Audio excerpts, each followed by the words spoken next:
Hey, folks, welcome to the pre-show for tonight's Intrepid radio program. Excuse me, just going to make sure I'm all set up here.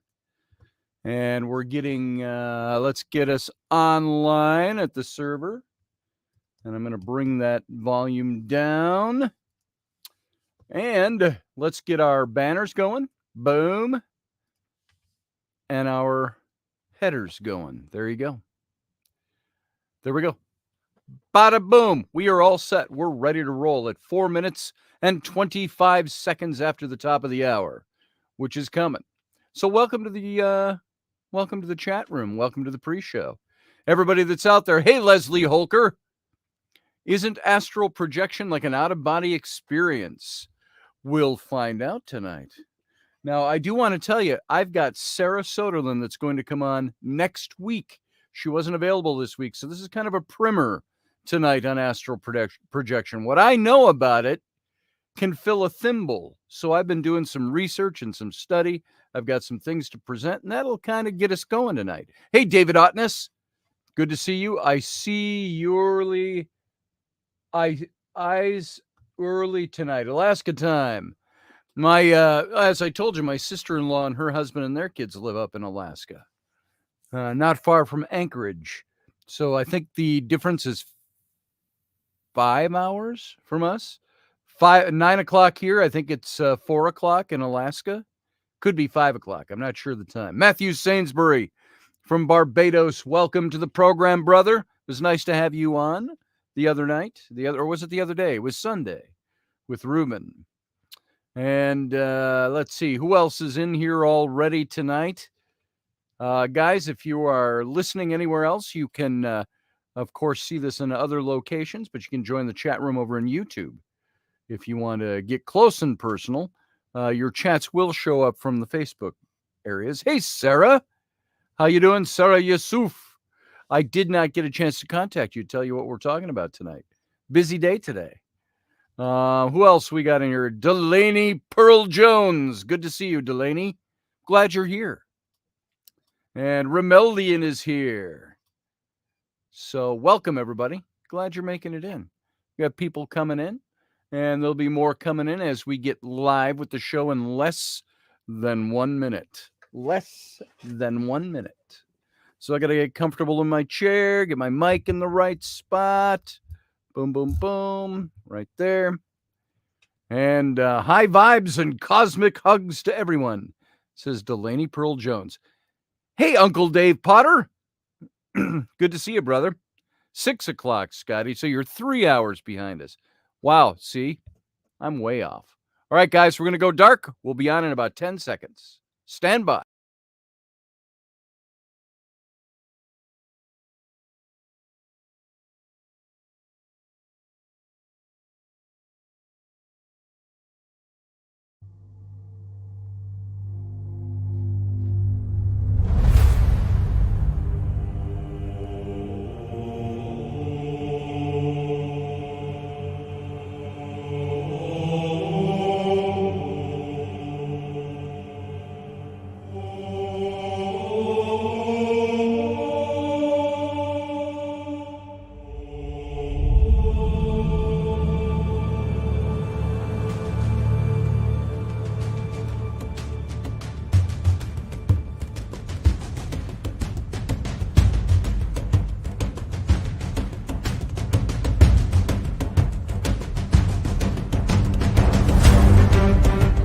Intrepid radio program with Scotty Roberts. Intelligent talk.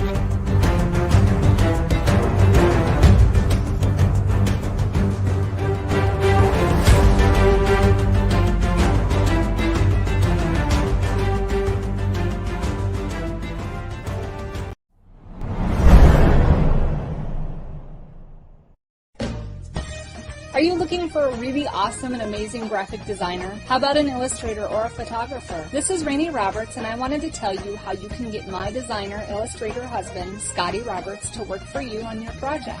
Do you have an awesome self-published book but no cover, or even worse, a cover that really sucks? Do you need a kick-ass logo for your company or some f***ing awesome graphic designs for your ads or website? Then get in touch with my husband for the best f***ing awesome kick-ass design and illustration. He knows his stuff and he's been at this for more years than I've been alive. Go to ScottAlanRoberts.com. That's Scott with 2 T's, AlanRoberts.com to take a look at his online portfolio of work, or call 651-468-8115.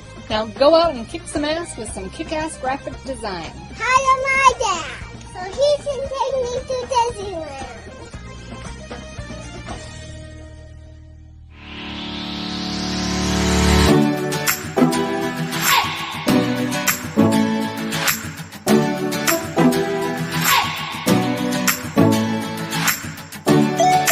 You're listening to the Intrepid radio program with Scotty Roberts. Intelligent Talk.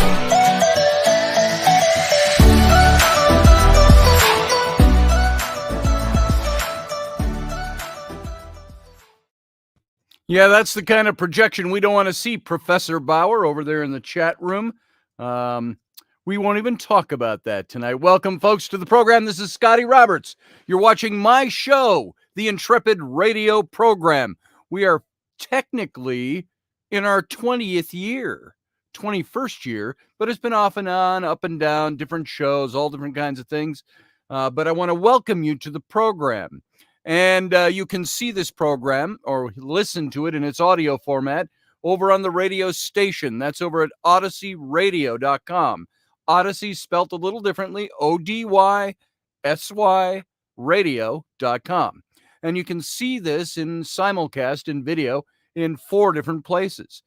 3 of them over on my YouTube or on Facebook, my Facebook page, Odyssey Radio Facebook page, Intrepid Radio Facebook page, and in my YouTube channel. That's youtube.com/Mr. No, take off the Mr. /Scotty Roberts. And if you're just listening to the audio, you can come on over and join the chat room as well. We welcome you. The Intrepid family is over there right now, starting to talk up a storm. Hey, everybody that's over there gathering in the chat room. Some of you I didn't see in the pre-show. Morgan Snow. I saw Master Finn is in here. And Professor Bauer. Welcome, everybody, and everybody that's gathering over there. Go check out all the different destinations where this show is playing. Unless you're satisfied sitting right where you are, then you're okay. All right. If you're in my YouTube channel, give it a thumbs up. That helps our ratings over at YouTube. And at the same time, subscribe to the channel. And if you'd like, you can even join the channel. That'll cost you a couple of bucks here and there, but you can go click the join button down below the window and see what that's all about. So thank you, everybody, for showing up. Thanks for being here. Next week, I am going to have Sarah Soderlin, our favorite of ours, very dear friend of mine for many years now. I can say many. And she is going to talk with us more about astral projection and OBDs, out-of-body experience, OBEs, OBD, OAS, CIF, CIA, whatever. So she's going to talk to us in more detail from somebody who has really personal experience with it. I have never been an astral projector, as far as I know. If it has been, it's involuntary and it's been out of body. But I don't recall any times doing that, unless you could consider my experience in Egypt, where I say I had what I call or refer to as the vision that I had in Egypt. And you all know that story. And those of you who don't will tell it again sometime, I'm sure. But it was just for a few seconds where I'm sitting in the ruins of an old courtyard right next to the stepped pyramid of Djoser and Saqqara. And that courtyard all transformed right in front of my face. I could see priests. I could see the courtyard was clear. Everything was rebuilt as if it was new. There were torches lit. I could feel the breeze in the late afternoon shade of the sun slanting down over the tops of the temples. And I could hear the chanting. I could smell the incense. Was that an out-of-body experience? Was it astral projection? I don't know. Sarah Soderlin is going to help answer those questions for us next week when we'll revisit this topic after tonight. Tonight, I'm going to give you kind of a primer about astral projection. And the primer being the things I don't know about astral projection, a little bit of the history of it. I've got all that in front of me here. We're going to talk about this a little bit. Morgan Snow said, that's the one that blinded me. Oh, you're talking about something else. I only shave one set of cheeks, Morgan Snow, says Professor Bauer. That must be what she's talking about, the blinding. Yes, I fell in love with her the first night I saw the glistening of the moon sparkling off the barrel of her father's highly polished double-barreled shotgun. Kind of a line from an old, who did Rodgers and Hammerstein, or somebody else did the Music Man? Whoever did that one. That's a line from that movie, kind of, that play. Not that that's neither here nor there, but there you go. I don't shave any cheeks, says Uncle Dave Potter, who has a beard going down to his navel, as far as I can tell from the outside. I don't ask to look and double check have my facts verified, but there it is. By the way, thank you for joining us on Sunday when we had Ruben Fasthorse on. It was rather impromptu. He played his flute, his Native American flute. He's had that for decades. And also sang some Native American songs for us. And we talked a little bit in things we hadn't talked about before with Ruben. You'd think we've covered everything with him, and we really haven't. And so thank you for everybody who was there on Sunday. And remember, everybody, if you're new to the show or you didn't know about it, every Sunday morning at 9 a.m. sharp Central Standard Time, we do It's Sunday. We started that a couple of years ago, and it's Sunday with Scotty and Rainey. Now, Rainey hasn't been on quite as much lately because she's got so much going on, but she comes in and joins us as she's walking by, spends some time in here. Yeah, you'll have to check out Sunday mornings, Sarah, over in the chat room. So let's talk a little bit about this whole astral projection thing. Now, astral projection, you might be going, what is it? I kind of know about it. What is it? Leslie asked at the beginning, is it the same as an OBE, an out-of-body experience? Well, in a way, what I'm finding is that the difference is an OBE can happen to you whether you're trying to do it or not. An astral projection is a voluntary thing. So it's also known as astral travel, and it's a term that's used in esotericism. You all know what esotericism is. We talked about that so much. Esotericism. It's sometimes the Western mystery tradition, and it's a term that scholars use to categorize a whole wide range of really loosely related ideas and movements that developed within Western society. And so Western esotericism. And it describes it as an intentional, a voluntary, a volitional out-of-body experience. Out-of-body experiences, therefore, are not volitional. They're not usually something that you plan to do. Some of the OBEs that we hear about are, people on the operating table, and they see the tunnel of light, and there's my aunt and uncle, and my great-grandfather, my great-great-great-grandmother, all there greeting me. Those are out-of-body experiences, those types of things. They're not usually something that you're attempting to do or travel that you're trying to volitionally engage in with your mind. And so it's also called an astral body. It assumes that the existence of a subtle body called an astral body through which consciousness can function separately from the physical body and travel throughout the astral plane. Now, I know there have been some really, there's been a lot written about this, though I haven't studied it up so I know this topic inside and out. It's something, frankly, I will admit to you all, it's a little spooky, but at the same time, it's something I'd like to try. So I want to educate myself and see what I can do. I do know, I've mentioned this before when we talked about other topics. There was a friend of my mother's. My mother used to throw these nice parties at her house every now and then, and somebody that she knew through her business came to the show, and she said, Scotty, you need to go talk to this guy. We'll call him Rick. I can't remember his name. And Rick was a very quiet guy, middle-aged, and we got to talking, and she needed to ask him about his whole astral projection experiences. So I started talking to him. He told me that he had been involved with a governmental astral projection type of a program, and it was through the CIA.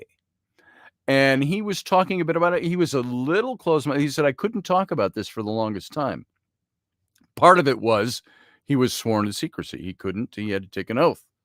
The Etienne Remy. Thank you. I never know. I never pronounce your name. So I see you over in the chat room. I'm not sure how to pronounce it because I only type it. Good to see you, brother. Thanks for stopping into the chat room. And so in talking to this fellow, he was telling me about some of his experiences and the things that they would have you do. He said you'd always have somebody there with you to help pull you back if you get stuck, so quote unquote. He also talked about seeing things and believing that when he was at places, astral projecting, that he could be seen from the people that he saw when he was there. Somebody shined their flashlight at him really quick, and he spooked and he left. Well, he eventually left that program. But the idea of astral travel is ancient, not just with our current CIA and governmental experiments, like the men who see goats or kill goats or talk with goats, whatever that was. So it occurs in multiple cultures. And the modern terminology of astral projection was coined and promoted by 19th century theosophists. You remember Madame Blavatsky and the Theosophy movement? This was something that she promoted. Now, it's sometimes reported in association with dreams and forms of meditation. This is why I brought up my experience in Egypt of seeing the things that I saw. Was that an OBE, an out-of-body experience? Because I did not volitionally sit there and say, I want to travel to this place. I just happened to be sitting and it happened to me. That's why I've always categorized it as a vision.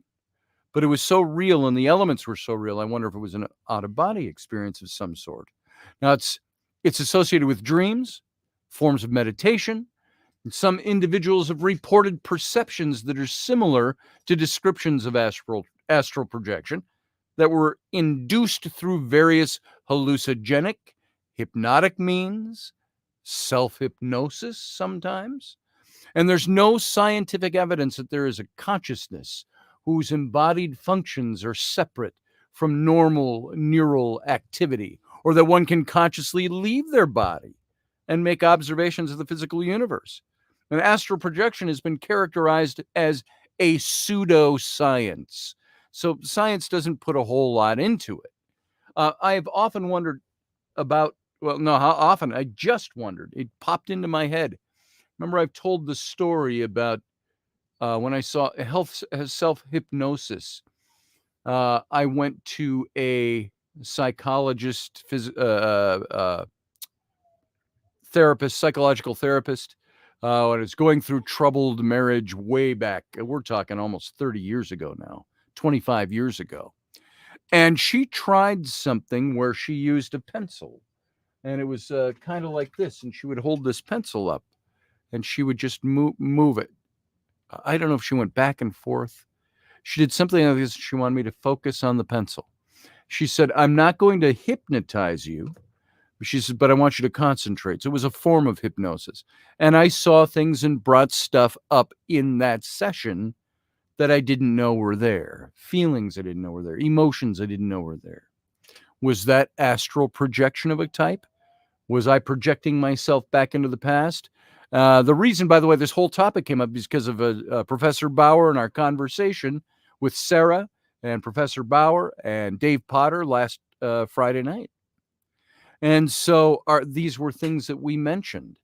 And so there's different places where you'll see. I want to go into this just a little bit about, pardon the noise in the background, children running around, small child running around. I got two away at camp.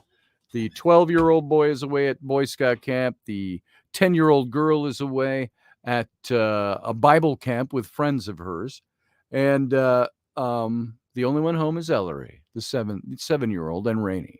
They just came back from a bike ride, and so Ellery's frustrated about something. I don't know what. 7-year-old frustration. She just yelled through the door, "Leave me alone." So I'm not doing anything to her. I'm just telling you, that's who's making the noise. So let's look at this, where some of these traditions come from with astral projection. Madame Blavatsky, what did I call her? Did I call her something else? Dr. Blavatsky? I don't know what I called her. Madame Blavatsky, yes. Did I say Blavatsky? Maybe I said the wrong name. When I wrote the book on the reptilians, and the influence of the whole reptilian modus operandi, the thinking, the all of this, I got into the Theosophist Society a bit and started talking about it in great depth. So pardon my forgetting her name, Blavatsky, Madame Blavatsky. There it is. And so in ancient Egypt, similar concepts of soul travel appear in various other religious traditions. Teachings in ancient Egypt represent the soul, the Ba, as having the ability to hover outside the physical body, which or the Ka, the subtle body it talks about. And the Ba hovers above the Ka at the time of death when it has to present itself. So is this astral projection, according to ancient Egyptian religion. Judaic and Christian origins. There were researchers like Carrington, Muldoon, Peterson, who you don't really need to know much about them at this point, just naming them so you know they're there, and you can go back and find them in the archive of this show if you want to look them up. They claim that the subtle body is attached to the physical body by means of a psychic silver cord. Silver cord. This comes from ancient Grecian mythology as well. So the final chapter of the book of Ecclesiastes. We read many parts of Ecclesiastes on the show within the last couple of years, talking about this is the book of Solomon that he wrote, not the Song of Solomon or the Song of Songs, which is very sexual overtones, and his love letter and so on and so forth, which we read that in entirety because it's easy to do in about 20 minutes. But the book of Ecclesiastes is where he starts, all things are vain, all things are empty. And I've learned in my life, I've tried everything that is worth trying, and I can't do anything. And so the final book of the book of Ecclesiastes is often cited in this respect. It says this: before the silver cord be loosed, or the golden bowl be broken, or the pitcher be shattered at the fountain, or the wheel be broken at the cistern. It's the way he was introducing his topic in the final chapter, the exact thread of his topic he was talking about. Now, Sherman, however, contends that the context points to this being merely a metaphor for human life, comparing the body to a machine, the silver cord being the spine.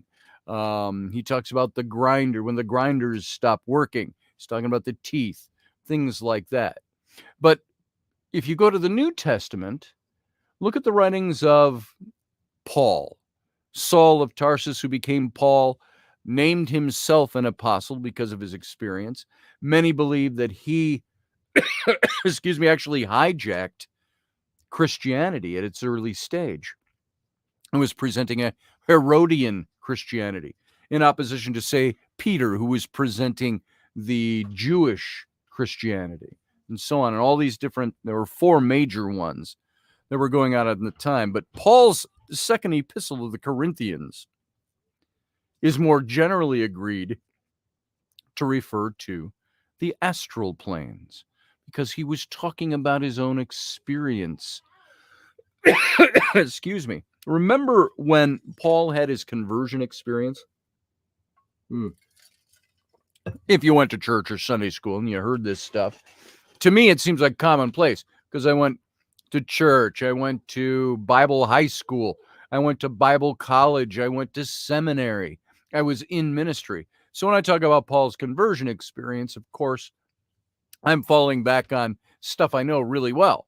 Maybe you've never heard of that, but Paul, when he was Saul of Tarsus, his given name, he was persecuting Christians. He had documents in his pouch that he was taking to Damascus to persecute the Christians, put them to death. And he was riding his horse with his troop of men, and he was struck down, according to his own account, by a bright light shining out of heaven. And he falls to the ground, and he hears a voice in his own account that says, "Saul, why do you persecute me?" And he's like, "Who are you?" And he says, "I'm Jesus whom you persecute." This is Saul's story. And then he's blinded for a few days. His men have to take him to meet with some other Christians who heal his eyes. And he's given a new name, Paul. He changes his name to Paul. So, but all of that background for him, he's talking about his experience in 2 Corinthians in the New Testament. And he says, "I know a man in Christ who 14 years ago was caught up to the third heaven. Whether it was in the body or out of the body, I don't know. Only God knows." That's his account. Now, this statement gave rise to the Viso Poli, a tract that offers a vision of heaven and hell. It was a forerunner of the visions that were attributed to Adamnan and Tanugla. Some of these names, they're missing vowels. Tanugdalus, as well as Dante's Divine Comedy, referred to Paul's vision and how Paul spoke about his own vision. Hey, Patch Malone and Susie Q over in the chat room. Thank you for joining in. I appreciate it. Diana Atkinson, good to see you. Glad you're here tonight. Over in the chat room, over on the YouTube channel, folks. For those of you listening on the radio show, on the radio station, just in audio format, you can come and join the chat room over on that channel or some of the YouTube channels. Let's look at Western esotericism again, now that we've covered the Apostle Paul. It's called the body of light. According to the classical, the medieval, the Renaissance Hermeticism, the Neoplatonism, later the Theosophist, the Rosicrucian thought, the astral body, that body that is separate from the physical body, is an intermediate body of light.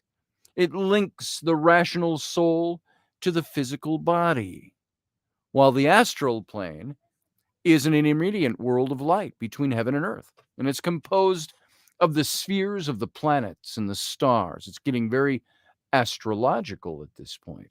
And these astral spheres were held to be populated by angels, by demons, by spirits, and entities of all sorts.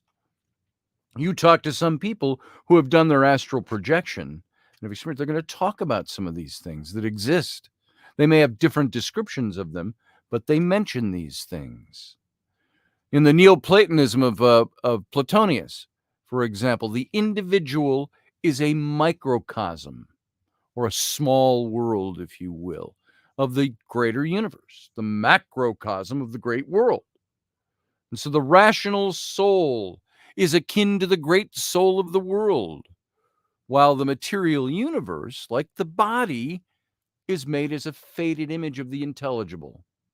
So each succeeding plane of manifestation is casual or causal to the next. And it's a worldview known as emanationism. Think of the word emanate. It's emanationism. And from one proceeds intellect, from intellect, soul, and from soul in its lower phase, or that of nature, the material universe. So the idea of astral figured prominently in the works of the 19th century French occultist Eliphas Levi. Once it was adopted, and it was developed further by Theosophy and used afterward by all these other esoteric movements. And in a sense, when we talk about the memoirs of Marcus Aurelius, not his memoirs. Why am I blanking on the word? You know what I mean? When we're talking about Marcus Aurelius, all his writings, he refers to in his Stoic philosophy about the gods and about this other world and the things that exist out there. And I think he could very well be referring to some of this. The meditations, I'm sorry, that was the word. I had the M in my head, and I couldn't get the word out. Meditations of Marcus Aurelius. So, hey, Rudy Dog, good to see you. Dog Rudy Kessler.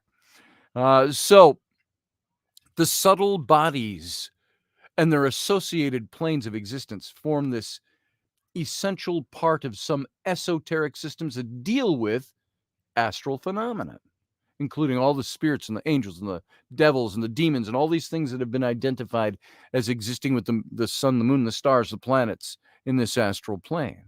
So often these bodies and their planes of existence are depicted as a series of concentric circles or nested spheres that all kind of intersect at places, with a separate body traversing each realm that can travel through each realm. That's Western esotericism. What about Hinduism? This is where, when you think of meditation, transcendentalism, you think of spirit travel and things like that, you think, my mind always goes to Eastern tradition. So what does Hinduism have to say about it? There's these similar ideas, such as the Linga Sarira, if I'm saying that right, Sarira, are found in ancient Hindu scriptures, such as the Yoga Veshita, the Maharamaya, easy for me to say, the Maharamaya Anna, Mahamayana, or the Valmiki. So there you go. You can figure that one out. So modern Indians, dot no feather, as Reuben would say, modern Indians who vouched for astral projection include Paramahansa Yogananda. And, it can't just be Bob Johnson. It's Paramahansa Yogananda, who witnessed Swami Parabanananda, sorry, folks, for butchering these Indian names, doing a miracle through, at least it is not the Bababji, doing a miracle through a possible astral projection. And the Indian spiritual teacher, Meher Baba, described one's use of astral projection like this. This is a quote from him. He said, "In the advancing stages leading to the beginning of the path, the aspirant becomes spiritually prepared for being entrusted with free use of the forces of the inner world of the astral bodies. He may then undertake astral journeys in his astral body, leaving the physical body in sleep or wakefulness. The astral journeys that are taken unconsciously are much less important than those undertaken with full consciousness, and as a result of deliberate volition." There it is again. It's a volitional, it's a deliberate, it's something that you choose to do. It's voluntary. And this implies conscious use of the astral body, he goes on. Conscious separation of the astral body from the outer vehicle, or the gross body, as they refer to it. Has its own, it doesn't mean gross like we use, not gross, so gross. The gross, the overall, the physical, has its own value in making the soul feel its distinction from the gross body and in arriving at fuller control of the gross body. One can, at will, put on and take off the external gross body as if it were like a cloak, an invisibility cloak, whoosh, from Harry Potter. It's gone. And use the astral cloaking device for you, Stuart, over in the chat room. Not Romulan, however. One can at will put on and take it off the gross body as if it were a cloak, and use the astral body for experiencing the inner world of the astral and for understanding journeys through it, if and when necessary. So the ability to, he goes on, this is how he concludes his quote, the ability to undertake astral journeys, therefore, involves considerable expansion of one's scope for experience. It brings opportunities for promoting one's own spiritual advancement, which begins with the involution of consciousness. So astral projection in Hinduism is one of the siddhis, considered achievable by yoga practitioners through self-disciplined practice. In the epic, the Mahabharata, Drona leaves his physical body to see if his son is alive. So, according to Hinduism, this is something that takes great discipline to do. It's not something where we could all be sitting around having pints and maybe smoking a little weed or something. Go, hey, dude, let's do some astral projecting, man. It doesn't work that way. I think maybe you can. I don't know for sure. But from everything I'm gleaning, it's something that takes great discipline and great effort to get yourself to the plane where you can do that. In Taoism, Taoist alchemical practice involves the creation of an energy body by breathing meditations, drawing energy into a quote-unquote a pearl that's then circulated. Xianzi, with a drum as his pillow, fell fast asleep, snoring and motionless. His primordial spirit, however, went straight into the banquet room and said, "My lords, here I am again." When Tweezy walked with the officials to take a look, there really was a Taoist sleeping on the ground and snoring like thunder. Yet inside, in the side room, there was another Taoist beating a Fisher drum and singing Taoist songs. So the officials all said, although there are two different people, their faces and clothes are exactly alike. Clearly, he's a divine immortal who can divide his body and appear in several places at once. Now, at that moment, the Taoist in the side room came walking out, and the Taoist sleeping on the ground woke up, and the two merged back into one. Boom, right in front of their eyes. That's a tradition in Taoism. Japanese mythology, which is it's got that same form or feel of Eastern religions, just different, of course. In Japanese mythology, and Ikiryo. Also, you can pronounce it also Shoryo or Seiri or Ikitsumadama. It's a manifestation of the soul of a living person separately from their body. You might think doppelgangers. I told you the other night that story of how Rainey came. I was upstairs, and Rainey came in, and she came downstairs, and she saw me sitting at my desk and started talking to me. And she thought I answered her. Then she came up into the room, and she said, "I just saw you downstairs and was talking to you." I said, "I've been up here the whole time." So what was that? We don't know. Maybe it has nothing to do with this. Maybe it's a doppelganger. Maybe it was nothing.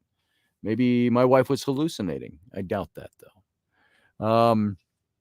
So traditionally, if someone in the Japanese tradition holds a sufficient grudge against another person, it's believed that a part or a whole of their soul can temporarily leave their body and appear before the target of their hate in order to curse or otherwise harm them. It's kind of similar to the evil eye. Look into my evil eye. But souls are also believed to leave a living body when the body is extremely sick or comatose. Such Ikiryo aren't malevolent when that happens. And there's other traditions. There's American Indian traditions. If you talk in the Amazon, the Yaskomo of the Waiwai is believed to be able to perform a soul flight that can sever several functions. There you go. Several functions such as healing, flying to the sky to consult cosmological beings, the moon or the brother of the moon, to get a name for a newborn baby. They fly to the cave of Peccaries in the Peccaries Mountains to ask the father of Peccaries for abundance of game, or flying deep down a river to get in the help of other beings. The Inuit. In some Inuit groups, people with special capabilities known as Angakok. Trying to get that Inuit pronunciation. Angakok are said to travel to mythological remote places. And they report their experiences and their matters important to their fellows or the entire community that would be unavailable to people with normal capabilities, such as how to stop bad luck in hunting or cure a sick person and things like these. Sarah Yusuf says, Peccaries are a type of wild boar. I didn't know that. There you go. The expression, let's move back to astral projection and describing it. The expression astral projection came to be used in two different ways, for the Golden Dawn and some theosophists. Now, if you're not familiar with the Golden Dawn, it's the Hermetic Order of the Golden Dawn. And it was a secret society devoted to the study and practice of the occult, metaphysics, paranormal activities during the late 19th and early 20th centuries. And so it's a magical order. And, of course, theosophy. And it retained the classical and medieval philosophers' meaning of journeying to other worlds via astral projection. But outside these circles, the term was increasingly applied to non-physical travel around the physical world, meaning you could astral project and go somewhere else in the physical world around you, not just the cosmological or astral realms. And through this, though this usage continues to be widespread, the term etheric travel, which is used some by later theosophists, often offers a really useful distinction. Some experiencers, experiencers, let's call them, say that they visit different times and or places. This is where our discussion with Professor Bauer last week comes in. And Sarah, we were talking about the possibility of time travel through the mind or through astral projection. Maybe we'll talk about that a little bit tonight in the after show, in the Captain's Cabin. If you're new or not familiar with this show, right after the show ends on the radio station, we morph right over. We astral project over into the Captain's Cabin, one physical place to another. So it's our gross bodies we take there, not our spiritual ones. So there's this etheric is used to represent the sense of being out of the body and in the physical world, whereas astral might connote some alteration in the time perception. Robert Monroe describes the former type of projection as locale one, or the here and the now. And it involves people and places that exist, meaning you could move yourself to places where other people are and you can experience them in an astral way. Robert Bruce calls it the real time zone, the RTZ, and describes it as the non-physical dimension level closest to the physical. And this etheric body is usually, though not always, invisible, but is often perceived by the experiencer, as connected to the physical body during the separation by a silver cord, which, again, Solomon referred to in the book of Ecclesiastes. And, of course, your ancient Greek mythologies. So some link falling dreams with projection. That's just like anecdotal.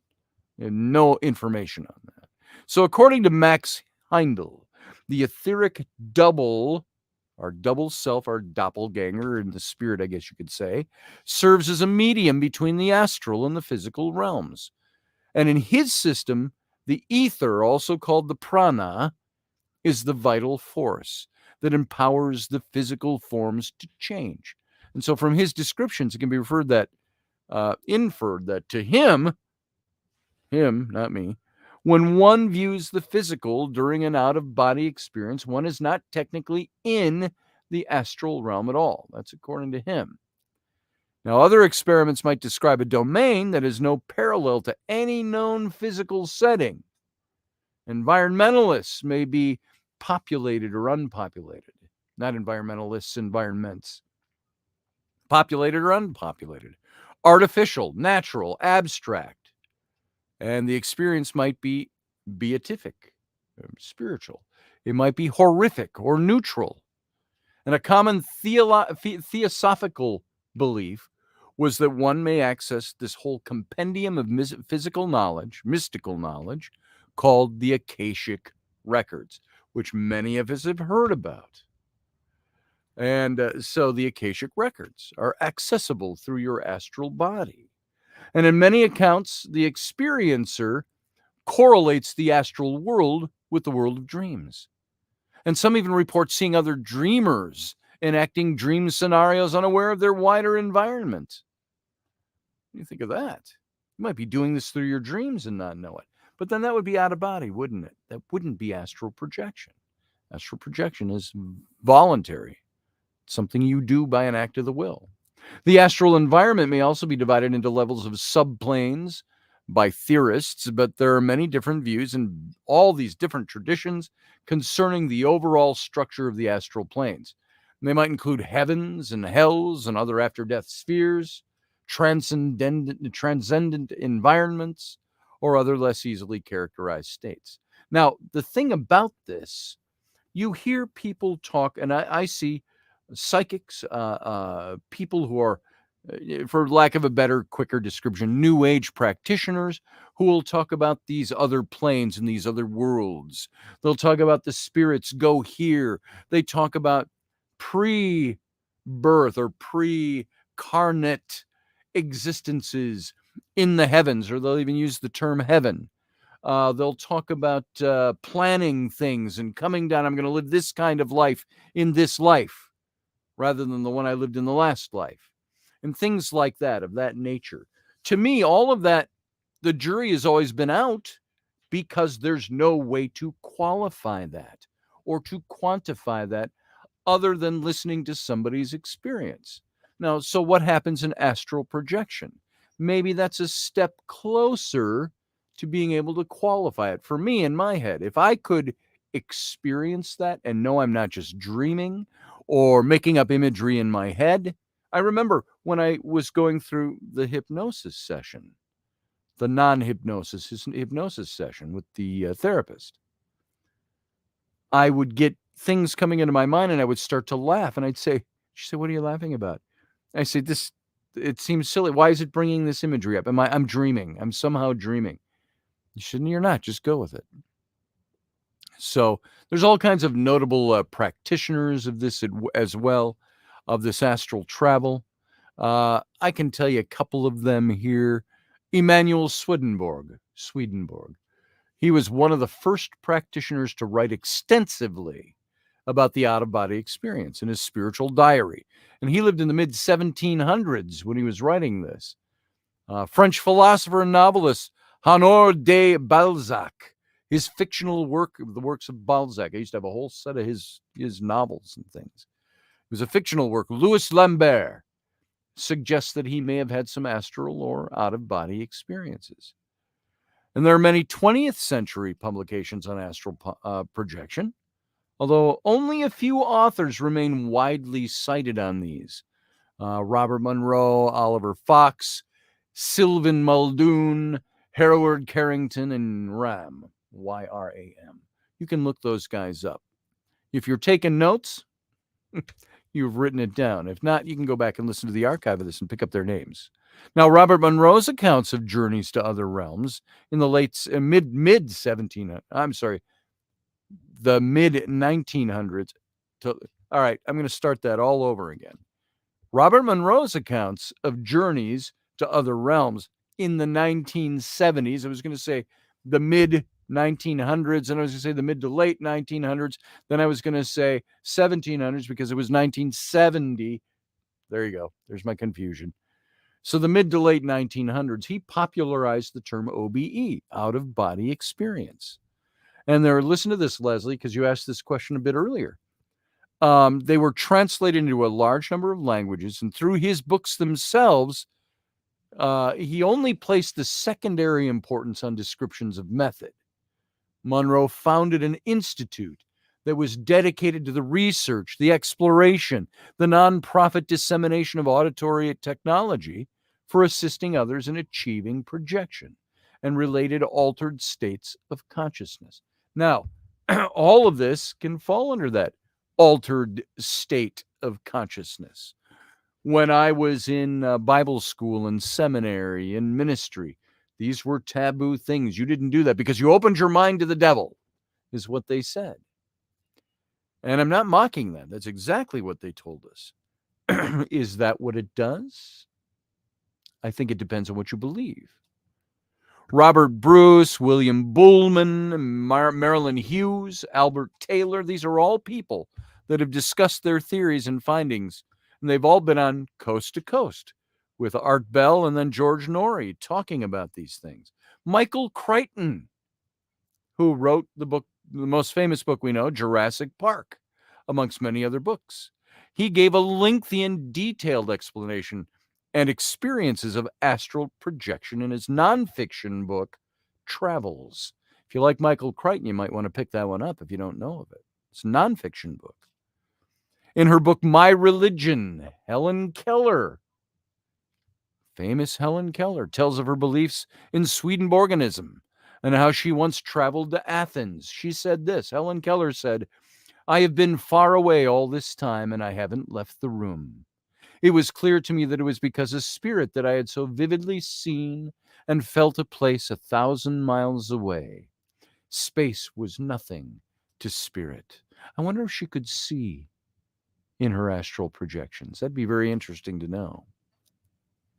The soul's ability to leave the body at will or while sleeping and visit all these various planes of heaven is known as soul travel. And there's all different kinds of places. In Eastern religion, you can look that up. I'm not going to get into that for time because we've only got a couple of minutes left before we're out of here.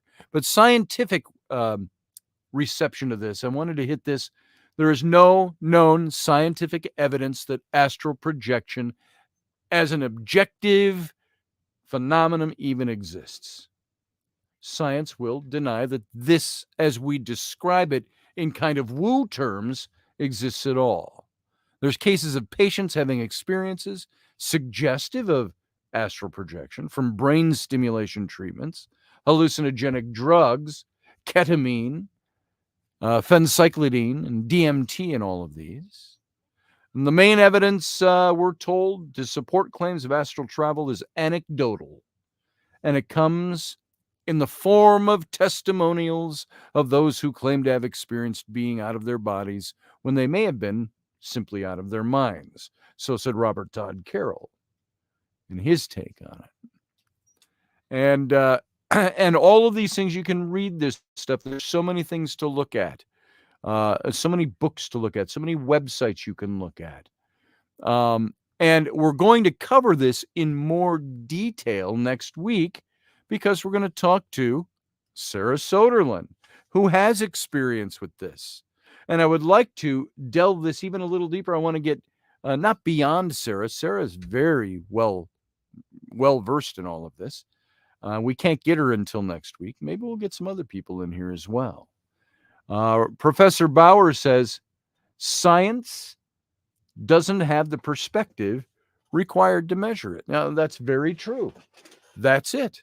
You have a starting point, and your starting point is what drives your philosophy, or drives your terminology, or drives your theory or lack of theory about something. I have good night, Leslie Holker over in the chat room. Thank you for that. And so what you believe tends to govern the way you see these things. But I always say, get outside your belief system and check it out. Get outside the box and research it and study it. Then you'll end up just like me, questioning everything. Diane Atkinson says, trippy. What about deja vu experiences? Could it be astral traveling? Just a thought. Maybe. Some people say time loops that are caught on each other, they say. All right, folks, before we go with the radio audience, I just put up some stuff. Some of you have heard these before. If you go to my website, scottallenroberts.com, if somebody would post that in the chat room, I'd appreciate it.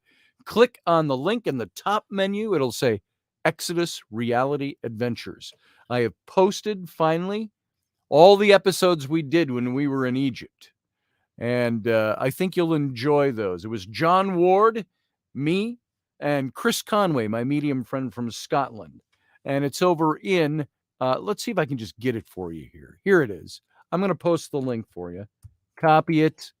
Let's go over here. I'll put it in here. If you want to listen to some good listening, that's about 10 to 11 hours worth of listening right there. And you can hear our experiences when we spent about 10 days going down the Nile. in Egypt. So, folks, that's it. If you're on the radio show over on the radio station, we got to leave you now. We're going to give you the end credits. If you're still here in the chat room, stay in the chat room, stay in YouTube. And when we come back, we will pick up with the Captain's Cabin. Live long and prosper.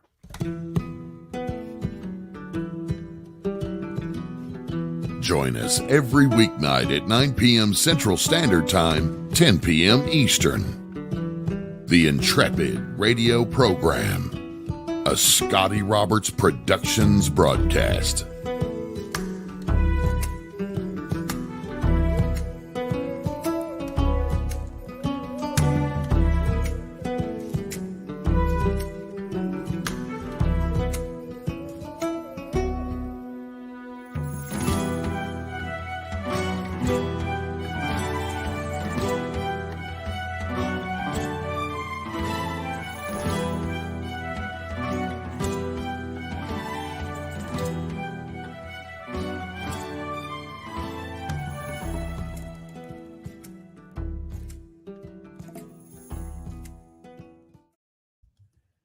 Well, we're back, folks. Welcome to the Captain's Cabin. Ellie asked, what did you just ask me?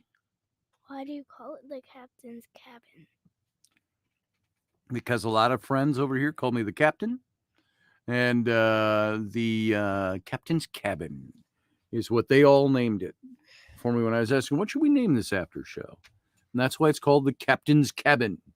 So, everybody, welcome back to the Captain's Cabin. I hope you're all here. My mic is ported up. I want to make sure everything is good. Everything's dandy. We are cut off from the live server to the radio station so I can bring my, hey, Roger Rabbit. I made it to the captain tonight. The cabin tonight. Missed the show. That's okay. You can always hear it in archive. Roger, let me invite, if any of you want to come in and discuss what we were discussing tonight about astral travel. Like I said, it was just a primer.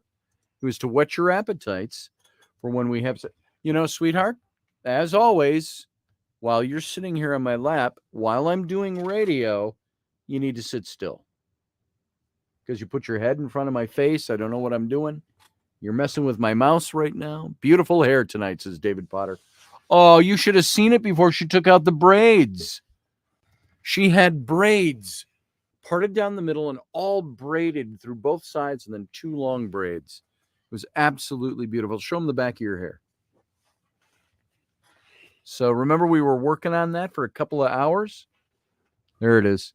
You can see it's a little wild. It's a little frizzed out because of the all the conditioner we had to put into it and all that to get all the tangles out. But those of you who are parents, you get the idea. Turn around now. No, you can stay that way. Yeah, you can turn around. Because you got to sit still or stand still. So, yeah, the braids were absolutely amazing. Oh, look who's here. Uncle Dave's here. Hey, Uncle Dave. Hey, Ellery. Beautiful hair tonight. What do you say? Thanks. Can't you hear me? She can hear you. Oh, okay.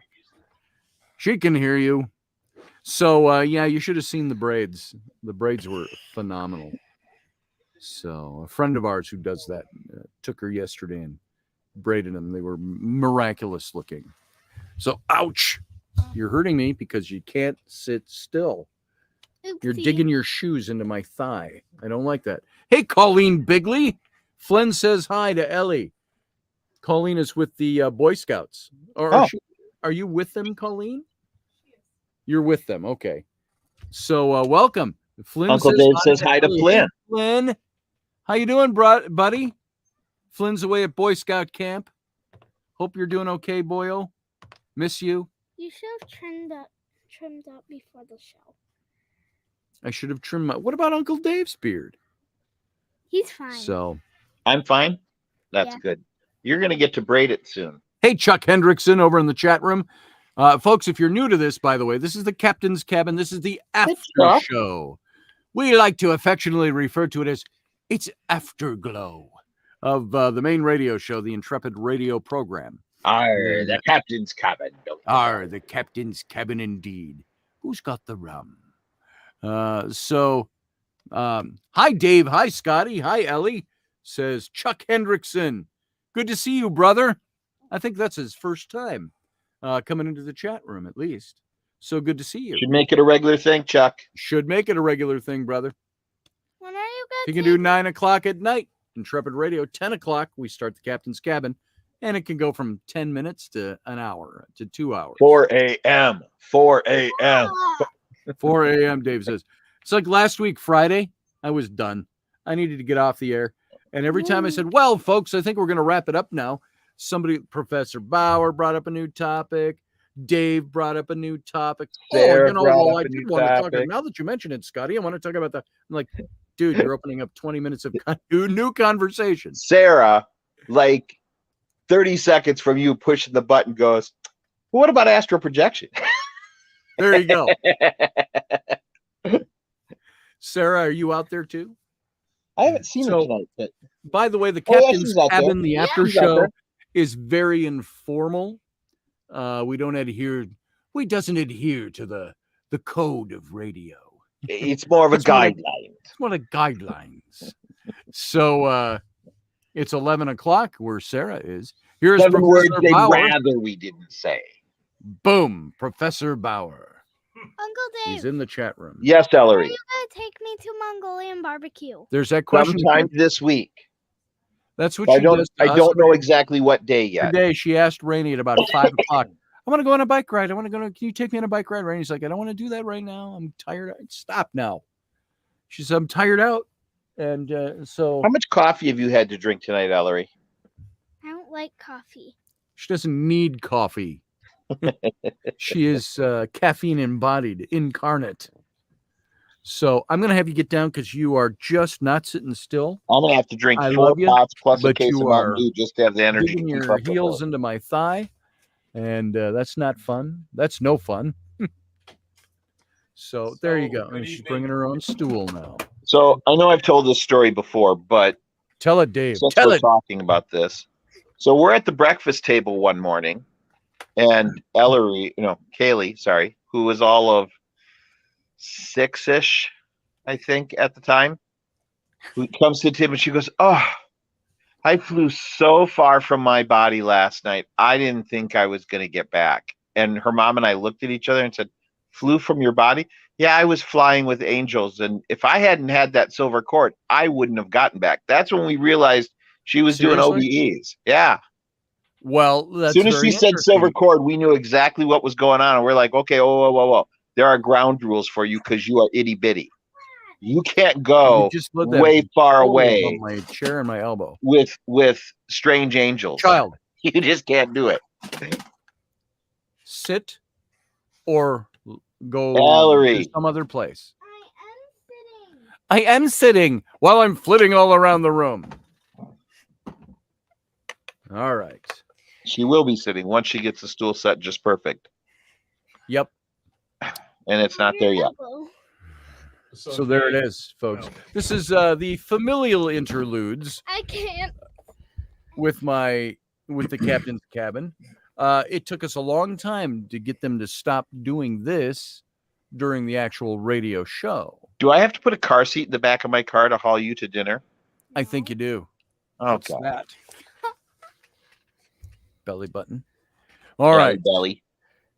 So, Dave, can I follow up on that Yes. story you just told? Yes. We're talking on here. So, this was with your partner, somebody, Our 6-year-old daughter. or your 6-year-old daughter. Okay, Yeah. and that's when it happened, when she was 6. Yeah. And has it We continued? weren't talking about that stuff in front of the kids ever. We both believe in astral projection and stuff. Neither of us do it. But when she started having that conversation and described that silver cord, we knew exactly what she was talking about. So, how old is she now, and has that continued? She is 24, and I do not know if she hasn't talked to me recently about whether or not she's still doing that. It's a fine line because we never wanted to crush that side. The veil is fickle enough, and if she's able to cross beyond and do stuff, I'm all behind her being able to do that. without destroying it. I think part of the reason that we as adults can't is because as we were growing up, parents said, "Oh, you're just imagining stuff. It's not real, blah, blah, blah," and destroy that side of the Of the belief. experience, Yeah. of the experience, right? Because that's one of the themes that I keep yammering on about is the Good night, Susie construct Q, of by the words way. and how they frame the ideology in your mind, the language of your mind. It's words are language is the operating system of your mind.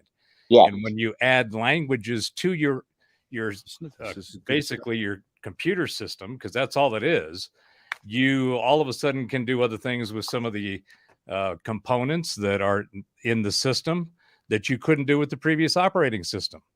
Exactly. So, Exactly. I so saw a teacher once when I was first or second grade tell another student that they were stupid, and that made a profound change on that kid's education, I tell you, as he grew older. Yeah, I think it's much more common, and it's not necessarily there. I'm sure there's a bunch of people that have an agenda that use it as a tool to control and conform and get the herd going in a certain direction. But it is also done without a specific intent, even an awareness. And it's because of the additional programming that's around it. But I'm squirreling off into something else. I wanted to go back to this astral projection and ask this question. At least from the definitions, the anecdotal information, the witnessed empirical data in Blavatsy's case, I mean, that she was pulling off some metaphysical telekinesis level shit. Okay. And when you can actually do something in telekinesis, telepathy, having clairsentience as well as clairaudience, right? Yep. And being able to hear, and Sarah is she's going to go deep into this stuff. She is all over it, and it's an amazing amount of information that says this actually happens. Seems to be rare, seems to be highly extreme and focused in for some individuals, very rare if non-existent for others. But it doesn't. But anyone can have basically the bolt from the blue, and you can immediately all of a sudden be somewhere that you have no idea how you got there. Okay. That's to me is a part of the nature and habit of consciousness. It's one of the aspects. Now, is that, however, is that astral projection? Well, that's where which I'm finding over and over again is more volitional. It's thoroughly volitional. The Eastern philosophies will tell you it's very disciplined to be able to do that. Yes. OBEs are probably what that would categorize under. So back when Art was doing his thing, he had a guest that would come on and they would talk about the fact that you can learn how to go to bed at night and trip that trigger so that you'll have an OBE. Okay. I have a natural reflex to stop myself. There's that jerking sensation when you're about to leave the body, and I will grab hold and say, whoa, stop, what's going on? You know? Art had an experience when I think he was in Paris where he started an OBE and he was floating out and he looked and he was approaching the ceiling and he passed through the ceiling and out above the building they were in, and he freaked out, and as soon as he freaked out, it was like zoom right back in.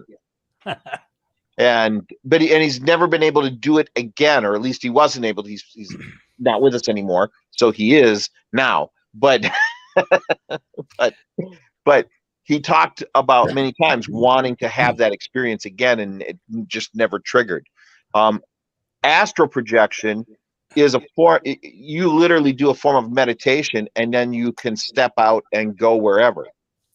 It seems like one of the regular characteristics of that experience is having a physical sense. Yes. Not just a conscious or mental sense. Well, I think it's truly the soul being able to get a break from the meat suit and go back to the other side and go wherever it wants at a thought. Mm-hmm. That's our natural state. And so I think when we're astral projecting, we are in our natural state. This is the unnatural state, us being in the meat suit. I would agree with that. Now, here's my question. We know that from just millennia of recorded information about rituals and the foods and the medicines and the psychedelics and all the different things that all these cultures throughout, all of them that we know, were experimenting or using. And I don't know if experimenting is the right word, but they were using, like ayahuasca, Sweetheart. the DMT you get, MDMA. I mean, all of these are chemicals that induce what is described, at least in a lot of common ways, that experience and astral projection. In fact, most of the experiences seem to have they start with that astral projection component. Okay. So there is a chemical, and this is one of the fascinating things for me. Put your mic up, Scotty. It was down on purpose. I know it was, but that's Chiding my child. Yeah, I understand. So these experiences, the commonality He's mad at me between the astral projection, which is practiced specifically from a mental perspective, it's getting into a mental state that then engages with the biology, and that's where the mind is, right? Consciousness, mind, and then body. Mind is where consciousness and the biochemical meat suit meet, and where they interact. Okay. But the mind is a part of consciousness, right? That's the mind is our. It's kind of like one of those charts where they show the 3 circles and they all overlap in the center, and that's the consciousness area. I want to welcome Sarah to the conversation. Hey, Sarah, how are you tonight? Hey, guys. So, Professor Bauer. Yeah, not a major point. You're very dark. Do you have a light out? Usually have a light that's coming down like a. Yeah, let me see if I can adjust that a little bit. It's not necessary. I probably shouldn't have brought it up when you were in the middle of a point. Well, I can certainly go on in the dark and the light. It doesn't Sarah, matter. is that your normal shade of pink, or are you slightly? Sarah's Sunburn, blushing probably. tonight. Sunburn. She's blushing tonight. So my point is that there's a chemical reaction. There's a chemical thing that happens when we introduce certain chemicals into our biology. And some of the most interesting things to me are, not only do we not have an explanation for what energy is or what electricity is, although we harness and use them, there's still no scientific definition of what that is. We also don't have a definition, a scientific agreement of what a placebo. Thanks, David. I couldn't think of that term. There is no understanding or explanation of what a placebo is. They just know it exists. Anesthesiology. They don't know why the chemicals that they put in you to put you out work. They just know that they work. Okay. And they work differently on everyone. Yeah, but they have the basic characteristics of this certain effect, right? So and they make you constipated. So the question is this, and this kind of goes back to the story about your 6-year-old, Dave. All of these chemicals, the DMT, even cannabinoids, and even alcohol, are all created in our bodies. Our chemical biological system creates these things on its own. They are natural parts of our biological and chemical constitution. Just like you have people who have extreme abilities, whether it's physical or mental, and they're masters at what they do, and it's just that's their characteristic, right? They came with that code. Mm-hmm. So, and there are plenty who don't have that, right? So you have this extreme variety and diversity, a very eclectic expression of just about any one of the aspects of mind and consciousness and how it affects our biology. So is it possible that there are some people like your daughter who have maybe been in their biology, the things that we know will trigger these types of experiences like DMT and MDMA and all that, is it possible that maybe her body just produced a shot that could have, and it could be a regular way in which her biology and chemistry function? Thank you for that, Matthew Sainsbury. I can bring you a sack of prunes if you'd like. Oh, Happy Rainey to gets help. me some of those every now and then. She says eating prunes will increase your sexual votility, or not votility, your sexual prowess Veracity? or something. I don't know what it is. And so one day she brings me home a bag of prunes. She goes, "You should eat those." Oysters are much better, and they do the same thing. So oysters? Yes. Some men prefer clams. I see you prefer oysters, Antoninus. My crew always went for crabs. They always had a case of Crabs. They always had them. Not me, though. I had lobsters. I'm the captain. That's right. And All of right, course, my so- reference was Sir Laurence Olivier in Spartacus. Yes. So Antoninus, do you like clams or oysters? Which do you prefer? It was very So- shaded, shrouded sexual terminology for the 50s. Yeah. So what about my premise there, Dave? Does that Okay, so sound like yeah. it has any validity at all? I do think so, and I was also thinking, we were talking the other day about being on different frequencies and such, and I think that part of that allows people to astral project or to do regressions and experience past lives is they are tuned into that frequency. They are able to vibrate at that level and easily cross that bridge. Where I would think it's like being psychic. You have everybody says, well, everybody's a little psychic. Maybe Well, they so. are.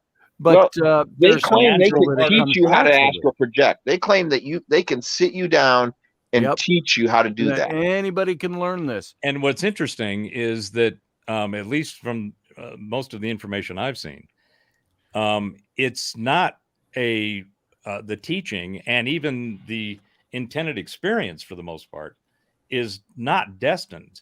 I mean, the only intent that you have when you astral project is to astral project. You have no idea where you're going. Yeah. Okay. You may intend or think, well, I want to go talk with, McKenna goes How on do you about go to the, specific the places? the small people that he kept running into. That's experience and training. The longer you do it, the more control you learn to get out of it. Just like when you're flying, when you dream, Right. the more you do that, the easier it is for you to do that. Right. And again, I often think that dreaming is a form of astral projection. It's the base level form when we are asleep and at that other level of consciousness that we can step out and experience other things. Yes. But I think that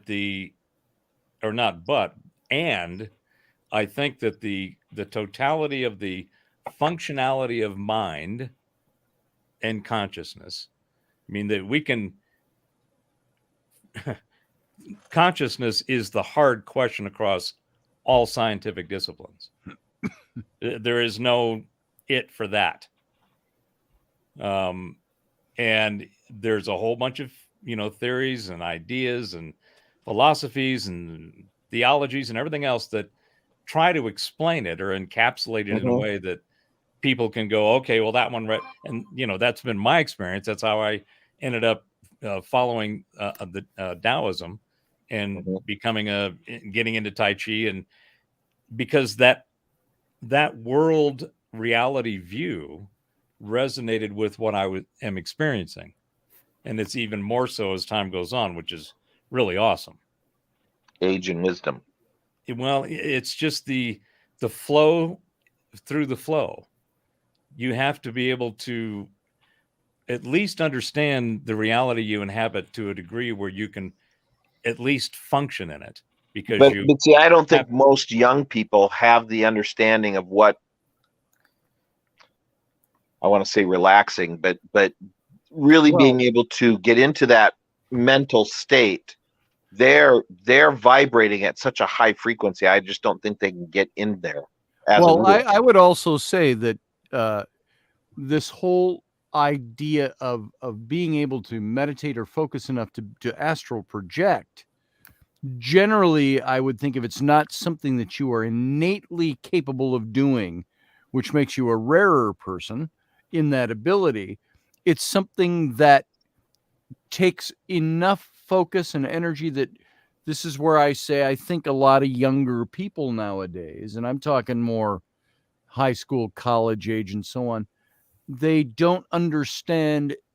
They understand woke, but they don't understand being awake. Right. Because they're different things. And this thing of being awake and being able to identify the fact that you are here. I am in the now, I'm in this moment, and the rest is like dream state.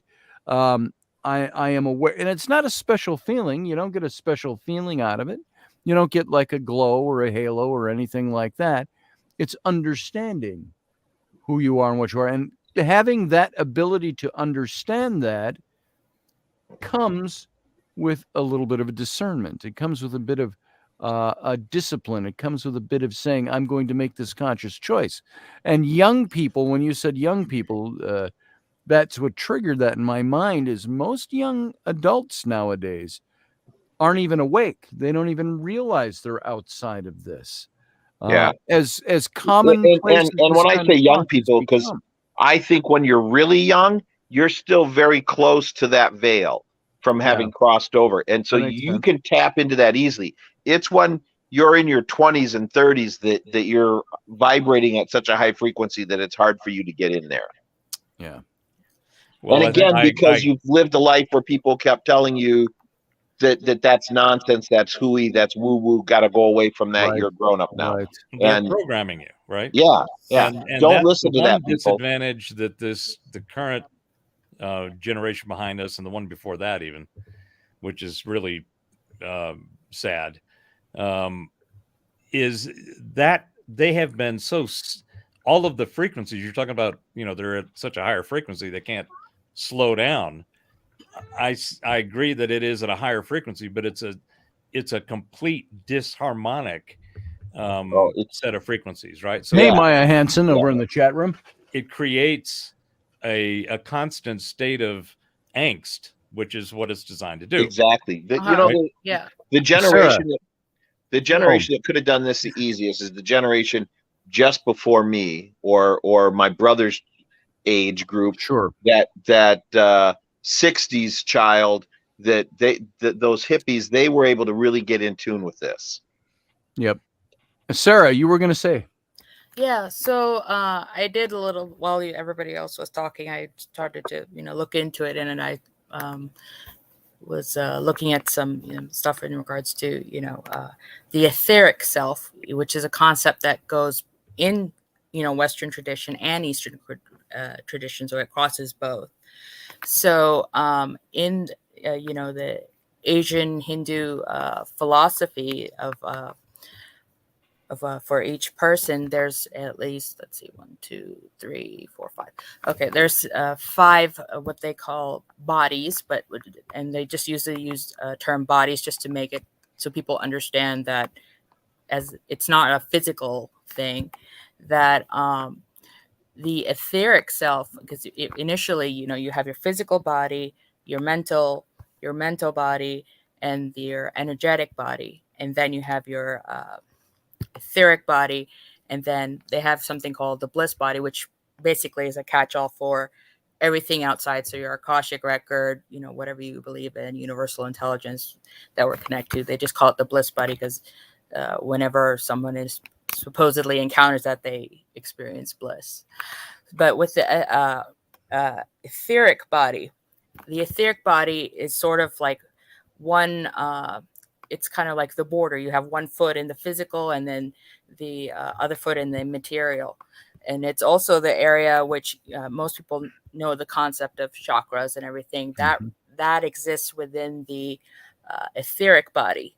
So when they said, "Oh, I need to balance my chakras," or reharmon, and we were talking about reharmonizing themselves into a better state. So in terms of, they were saying that there's a big distinction between, like, say, dream travel versus actual astral travel, because within dream travel, it's considered like your brain is creating the matrix. That's the area in which your mind will self-soothe or do self-healing, that sort of thing. But if the person who with the intention goes beyond the etheric etheric self, it goes into further up the ladder, or the next world, as you say. Because I mean, the concept of worlds, it's not new, or that's like, if you say there's 7 heavens, or whatever, there still seems to be some layering or of where people are able to go. I mean, in a non-traditional text, you can consider like the way they're kind of like concentric circles, like you find in the Divine Comedy, or in Paradiso, the third one, in Paradiso, and a person, depending on their vibration, will resonate and rise to a certain circle. Okay. Are you familiar with the Kabbalah and the tree of life that they use? Yeah, that's what I was trying. Right. Yeah. So, in Nadia astrology, within those levels, there are 49 other levels, and each one has another 49. Right. And we're down here on this, at least in the representation of, right, we're down here at the bottom.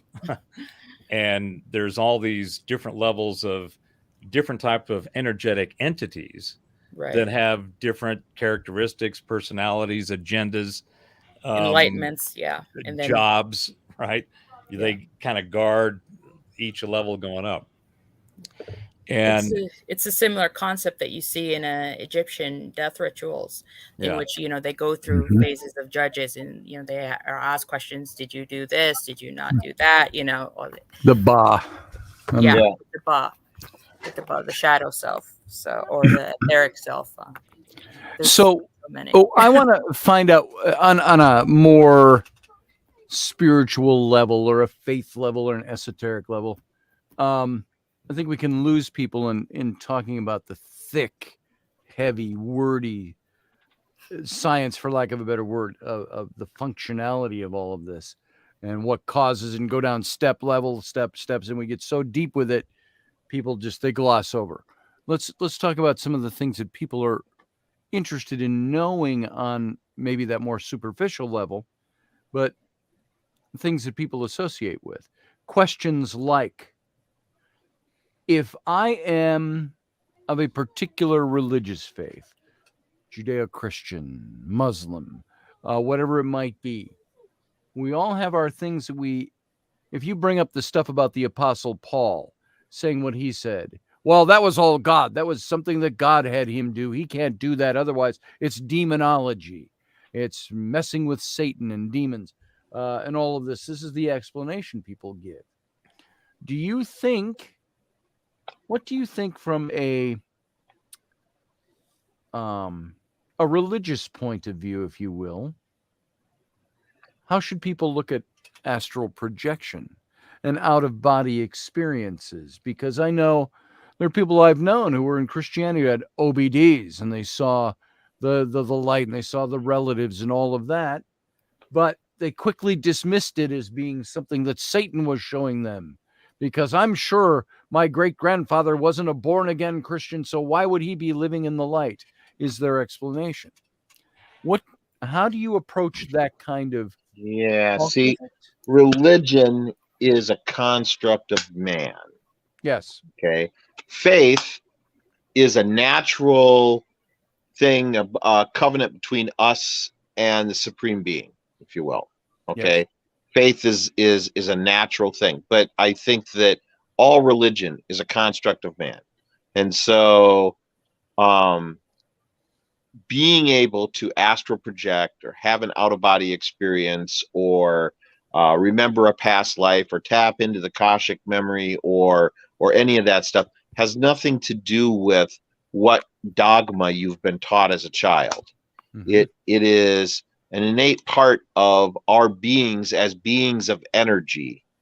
Okay. When we are outside the meat suit, all of that is just natural to us. There is no linear time when we're outside the meat suit, and there is no dogma as per se. And so there's nothing more natural to yourself or to our beings than being able to astral project and do those things. We're cut off from that while we're in the meat suit, more or less, and we're lucky when we can tap into that. Yeah, that's that astral plane we were talking about. That another Well, I mean, dimension. It's where those concentric circles cross over. I mean, yeah. I mean, at least for me, I see it, differently because of my faith. Whatever I experience, it's from the divine, both positive and negative, whatever we're molded into. But I mean, in terms of, if you go back to even the nature of it, and you have to go with what you're comfortable with, because if you go back into the Book of Enoch, all this knowledge of these other realms and all this stuff, this was considered esoteric. It was given. And where did he say that it came from? By those fallen angels who had some other kind of entity, and sometimes that from sometimes it's not even mentioned. Said, here is what is. And I mean, literally every culture, in whatever you classify as their belief system or their ideology and sense of self and universe, all of them got folks coming from upstairs down to do things, whether they're incorporeal or corporeal. They take all kinds of forms. But every belief system, and that's where, you look at the ancient Akkadians, and who were actually kind of pre-Sumerian, and even the Egyptians. It's fascinating that, and Scotty, you know this, yes, that the mainstream Egyptology and of the way that they define that culture goes up to a certain point and it stops. Yet in all of the writings and all of the amazing amount of hieroglyphs and paintings and stories and everything else that these guys did, talk about stuff going back at least 50 or 60,000 years prior to that. Right. Not in any kind of religious thing, just as a documentary. Here, this guy reigned from this to this. This guy reigned from this to this. And it's just a list. And there's 3 or 4 of these. They refer to them basically as the King's List. So when you look at not only that list, and you go, well, how do you guys explain this? Right? Why do you stop and don't look at this? Around those writings, there are all kinds of other things about their belief systems, which included Onan and all kinds of people and different entities coming from oceans and underground and out of the clouds and out of mountains, out of the oceans. I mean, every mythos has got some central figure or set of entities. There's this whole that define that say, here's how we got what we know. There's this whole thinking that would take Enoch, not the writer of the Book of Enoch, the topic of the Book of Enoch. They have taken Enoch into the originator of the first language, the first written language. In the Book of Enoch, it talks about how Enoch was the first human given an understanding of weights, measures, and writing. Now, if that is true, he was the one who originated language in its written form. He was that early, the one who knew how to, and they have taken this even back to the building of the Great Pyramid of Cheops, that it's not Cheops who did this, it's much further back. And they have ascribed to Enoch the architecture of this. Now you're shaking your head. I mean, it's interesting when you just look at a cursory, like comparative religion, right? Do comparative mythology. And you look at the consistencies among these. Yeah. The religions that we have today basically kind of formed, seems like 7,000 or 8,000 years ago, and where they became organized. Yes. Because of what appears to be a reboot of humanity after the last ice age. Prior to that, it seems like, you talk about civilizations, just you got to look at Yanaguni off of Dwarka. The original Dwarka has been found way out in the ocean, 100 to 200 feet below the sea level. And you find that all over the place. So to me, it's pretty clear that if we look at our religions, you ask the question, how should people in different belief systems or religions think of astral projection?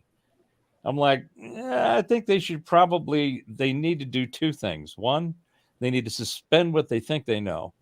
And two, they need to check it out and decide how it resonates. That's what I was talking about during the show. I said, outside of that, outside the box of what, you know what? Outside of that, piss if you're going to go down God, that path, or I don't even know where I left that box. Yeah, well, that's the thing. Is God going to be pissed off with you in your faith system if you step outside that box? Depends on how you've been I need programmed. to look back in and examine things. And I said that in context years ago when exploring what I said I believed. Why do I believe this? I can't explain it. Sarah, I don't know if maybe you face this in Islam, but when I questioned my faith, I couldn't just answer the questions from within my faith bubble or box. Yeah, that's why I moved on. You can't sustain a faith question by a faith answer from within the faith. Step outside that for a minute and look back in and say, what else tells me this is true, this is real, this is whatever your question might be. So, well, I mean, with at least with the major religions, it's hierarchical. I mean, it's maintaining that class system. It's not like God is a socialist where we can all be. I mean, there are some. No, he's a fucking dictator. Yeah. I mean, come on. I mean, there's some who believe that God is within us and we're within the universe and the whole oneness thing. But I mean, I don't ascribe to that. But I respect. Well, even free will is not free will. Free will is the free will to choose whatever you want to do. You got free will to do it. But if you do certain things within that free will, I'm going to damn you for eternity. That's not free will. Yeah. I mean, not true free will, but I mean, it's like God says, okay, you're going to go have ice cream. And then you're sitting in the ice cream shop. You can have whatever flavor you want, whatever, in a cone, in a cup, in a sundae, but you're still having ice cream. Unless you order the fries. I don't know. Oh, man, you have got to do the golden brown, warm Parmesan cheese covered fries in a chocolate shake. Oh my God. I was going to say add a little brandy. Like Nirvana. Brandy would work. We used to dunk Oreos in Guinness.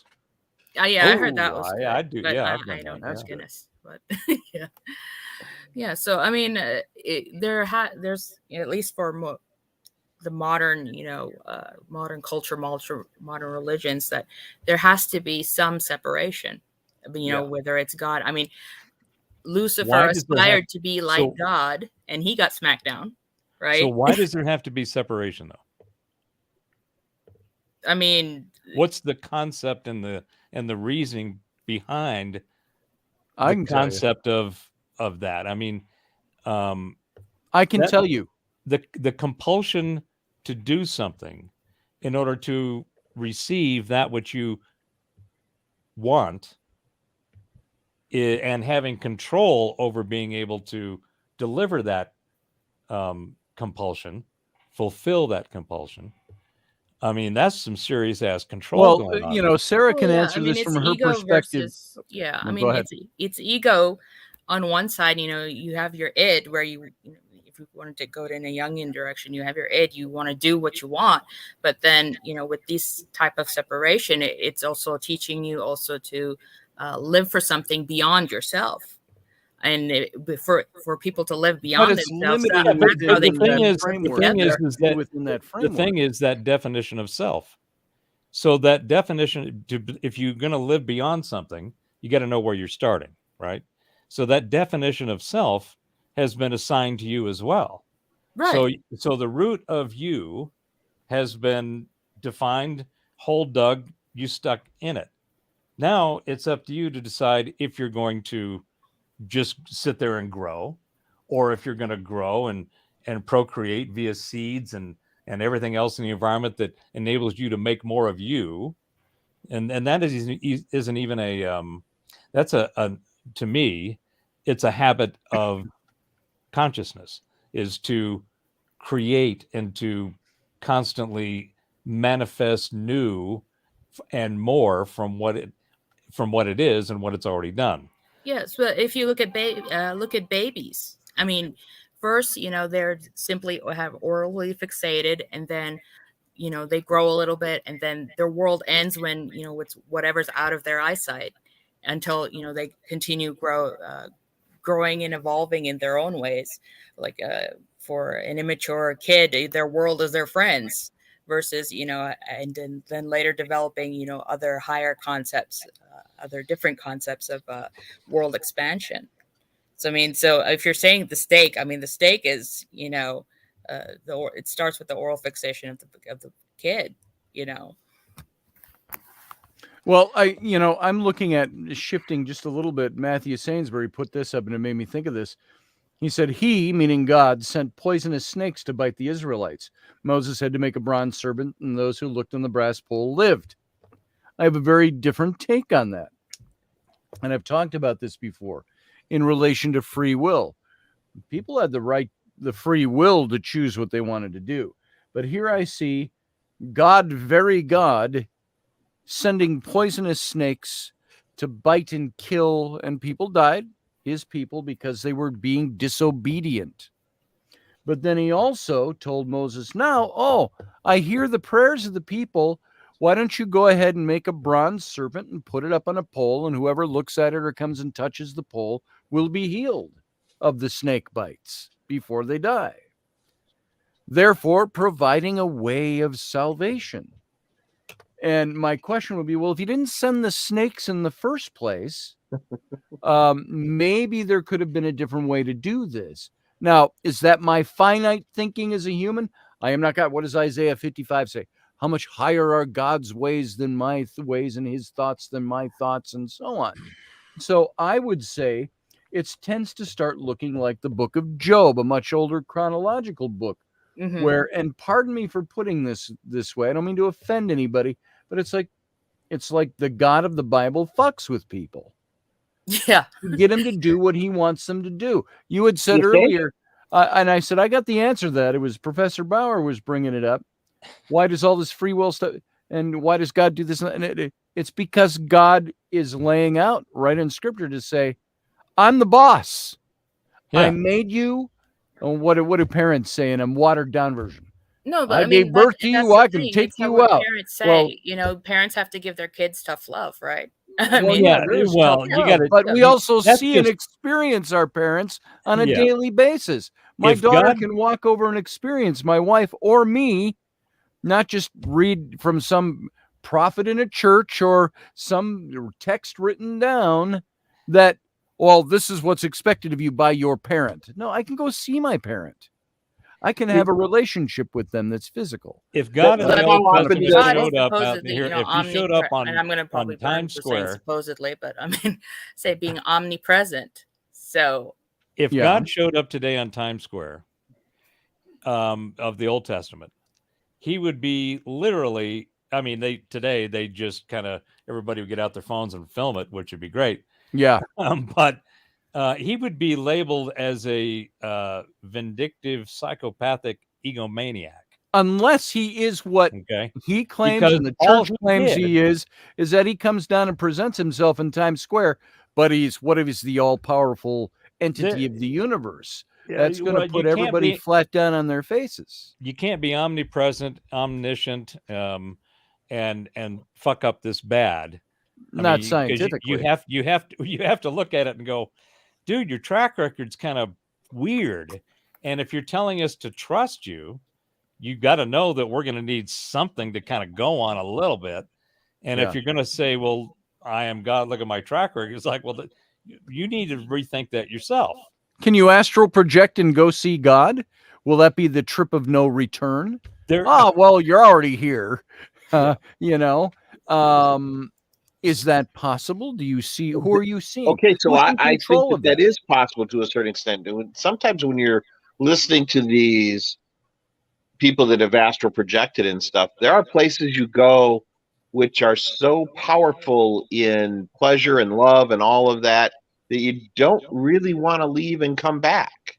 Yeah. And it's hard to pull yourself back, and you really have to focus on that silver cord and find your way back. Well, this was the whole idea of the fairy realms in Celtic lore. You could go to Tir na Og, or you could go to the fairy realm, and you could be what's the Rip Van Winkle is a more modern version of that. More modern and But isn't Enoch a version of that? Where he disappeared for what, 30 years, and he thought he fell asleep overnight. See, and that was my point, gentlemen and Sarah. I think that all of these stories have very common modalities. Yes. And they are simply reinterpretations of some, complete remakes of others. But nonetheless, they have a common thread. Mm-hmm. And that common thread up through today, to Sarah's point earlier about religions, and Scotty, your question in particular, religions are made by man. Yep. Man made God in the form that we have in all these different delineations of theology. Mm-hmm. Those are all man-made. And I don't care if it's Islam and the prophet, if it's Jesus, if it's Christianity, if it's Judaism. Doesn't These matter. are all things presented to us by people. And that's my point, is that that's why it's one of the amazing things about it is there's so many to choose from. Mm-hmm. I mean, and you can go explore and check them out and see what their fundamentals are, and how does their system resonate with you? Does it make sense? And I highly recommend it. That's what I did. That's how I ended up. And there's only a few that say if you do that, you're sinning against God. You aren't. Well, on that's the right because track. that's their little bubble That's that their they construct. Again, that's dogma created by man to control other men. Right. Yes. That is their problem. They built themselves into that. And that it's unfortunate that so many have been so swayed by these multiple models of the same thing. Yes. Just a different story, different heads, different dudes, people, whatever. And there are many sects of all the religions that are very closed-minded and tiny, but thank God they are tiny little vassals. They're little tiny groups. And they're not large amongst themselves and kill each other. Yeah, all the time. Like, okay, well, if your belief system enables that kind of action, you might want to rethink it. At least have a think at a minimum about what it is that makes you think that you can conduct yourself in such a way that you interfere with the lives of others. Well, if your God is truly a creator, why would he want you to spend so much time destroying things? Right. There it is. There is no reason to destroy something unless you knew that about that destruction, and in some way you found some benefit to it for yourself personally, politically. And it's like, well, okay, destruction or entropy and the consumption of energy is just a part of the cycle of the creation of energy. So there is this regular cyclical thing that keeps happening. Here's an interesting set of numbers that I just found recently, and I thought, well, that's kind of interesting, worth looking at. There's a book called The Fourth Turning. I think there's two authors. One just died. The other one last name is Case. And it came out in the early 2000s. Good night, Chuck Hendrickson. You must have And been what they- sticking with us the whole time. Thanks for being here tonight, Good brother. night, Chuck. Good night, Chuck. Old friend of Dave's and mine. So one of the things they found was this. In the mid 1700s, we had the revolution the start of the revolution that eventually became the United States. 80 years later, we had the Civil War, 80, 90 years. 80, 90 years later, we had World War I and World War II. Now we are at 80 years from that. There's a regular cyclical energy and pattern of around 80, 90 years where massive shit just shifts and changes. So we are in that now. Where's it going? We're in that time cycle period. What direction? Everything's a cycle, basically. I mean, Right? even Cycles within cycles. Yeah, cycles within cycles. So wheels within wheels. This particular Shut up with that turn- esoteric stuff, Dave. This specific turn has got all the earmarks of another set of interesting data points. In all of those other 80, 90-year periods, there was a real heavy focus on one thing. You had the revolution, which, became the United States. You had the Civil War, which literally tore the country apart. You had World War I and II, which engaged the entire planet for the most part. And so you had different things that were happening then, but you didn't have high inflation, all of the metrics that we have right now, all of the emergencies around those metrics, pandemics, wars, energy, food supplies, all of this stuff has been crammed into a very short amount of time. Where in the past, in these other cycles, you might have one or two. We've got like 6 or 7, and they're all compressed into a very short window around the planet. So this book, in the Fourth Turning, they go through a great deal of research and show you all these different aspects that happened each time and the importance of those transformative events that disrupted everything. And I think that's what we're seeing right now. Okay. And what's the end of that going to be? Where's that lead? Well, don't know that one yet. If you do statistical analysis, you can come up with some metrics that kind of point to trends and things. But one of the most difficult things in doing that now is there's so many new variables that have never been considered in calculations before. So the whole idea of the lockdown thing was a test to see if the herd would comply, if they could be compelled to acquiescence.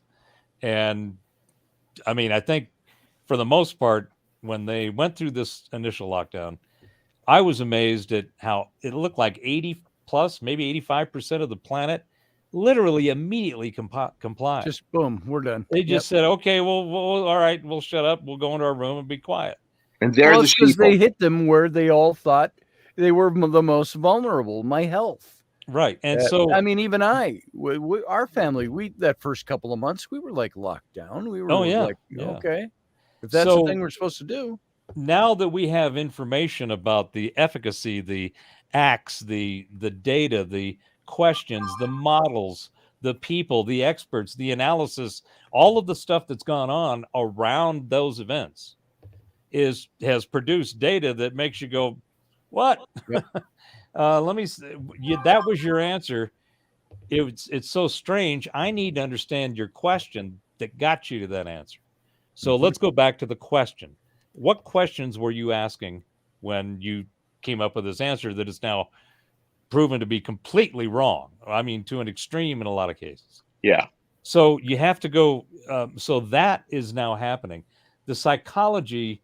I don't think that for whoever and whatever may be involved in the planning and the execution of all of this buffoonery, give them an A+ on tactic, F or a G in execution, because they just have blown it hard. Yeah. But now I don't think they calculated or considered They're the regrouping now. whip. They whipped around the first time. Everybody went, okay, we'll see what you got. Now it's coming back, and everybody's been able to look at what actually happened, and even more will come out, which is just Well, everybody's coming back with a fuck y'all. now. attitude They're about it. now Well, they're going, but see, that's inherent in the way Americans are. Yes. We've always been rebellious yes, to our authority, and even when it's the authority we send out there, it's like, hey, go out and make some laws for us. Not those laws. Fuck you. Yep. Well, see, people have lost the concept and the idea of the way our system works. We people hire the people that go in. Yes. Through a vote. Okay. Yep. So we have control over those people that are in there doing all this buffoonery by Sort of. exercising that right. That it's one of the great things about this system. Now, Yeah. the problem is the system's been hijacked, manipulated, mangled, and messed with to a point of just, not making any sense. And that is now come to the point where it's been exposed. Yeah. So everybody's talking about the great reset and all this other stuff. It's the great exposure. And that's what even disclosure is. What we should Disclosure is not do- disclosure. It's exposing the information that has always been there, but has been obfuscated for various nefarious reasons. What we The should system do. is so screwed up. It's like saying that even the sensible people know to stay away from it. So and then you just have the same cycle of Right. people who don't know better. And for the rest of the voters, it's like you're choosing which of the lesser two evils. Right. Well, and even the sleep will have come to the point where they've woken up enough to see this information. So the information is now it's all over the place. All you got to do is look. The traditional sources of information have lost literally all credibility. Experts and pontificators and the people who are out there pushing all these different narratives, literally all of them have just not, some of them have fallen on their sword, but none of them have credibility anymore. So you can't listen to anything and accept it for what it's being said. You immediately have to be, skeptical. And then you have to determine how much you're going to put into fact checking it for yourself. And it's ironic that the fact checkers have screwed up to the point to where they came out and tried to hijack the term, tried to make it, what they wanted, and it backfired on them because now everybody's a fact checker, right? Yep. And so and if you're not checking your own shit, then you're just being, they grabbed you by the ring in your nose and they're dragging you down the street. But you asked me what's gonna come of this. Anytime anytime something needs to be redone, you have to basically take out what's there. And in most cases, you can't replace parts. You just gotta trash the truck. Okay? Which is what I was trying to get to. So what we need to do, and we need to do it over the course of the next 3 cycles in order to do it completely. But if you're an incumbent, you're out. We're going to vote somebody new in. Just plain and simple. If we did that and just everybody that's running, if you're an incumbent, you're out. We're going to put a new guy in there and such. We could turn the country back around. But you got 90% of the people that don't think that way. They don't. It's too much. They're time sheeple. To They'll believe what we tell them. You just got to get vote them. for my party, as opposed to who's well. the better. They can still vote for your party. You're just putting a different Republican or a different. I'm not Democrat saying it's wrong to vote chair. for your party. Well, I'm saying there are people out there that will vote party because they don't want to think about it. You're right. What I'm saying is, I'm not saying that if they're Republican, they have to be replaced by Democrat or vice versa. What I'm saying is, if you've been sitting in that chair for 20 or 30 years, you're done. Somebody new. It can be somebody from the same party. I don't care. But somebody new has to go in there. But you're at the first level. Here's where it's really bad. That first level you guys are talking about is absolutely correct. And there's got to be term limits. You've got to nail down the amount of time anybody can be in there. Period. Yep. It's just common sense. But here's where it's bad. It's not those top level people that you vote for in Congress, the 535 or 6 or whatever that supposedly represent the different districts and peoples around the country. It's the bureaucracy that's in there, the career politicians. Right. They've got to go. The career, not politicians. Yeah. The bureaucrats, right? Yeah. And that is across all of our systems. Well, The and legislative, it the wasn't judicial, until a and the few years executive. ago that we realized how hard it was to get rid of them. When we had Oh, yeah. somebody in the IRS that was clearly violating the codes of ethics of what they were supposed to be doing for their job, and everybody was like, "Well, fire that woman," and they're like, "Oh, we can't fire her. She's a bureaucrat. She works for." It's like, well, screw that. Change those laws. Right. If you're in a job and you are violating the law or the dictates of your job for personal reasons or political reasons or whatever it is, you're out. Yeah, In the well, private sector, it wouldn't be stood for. You're out.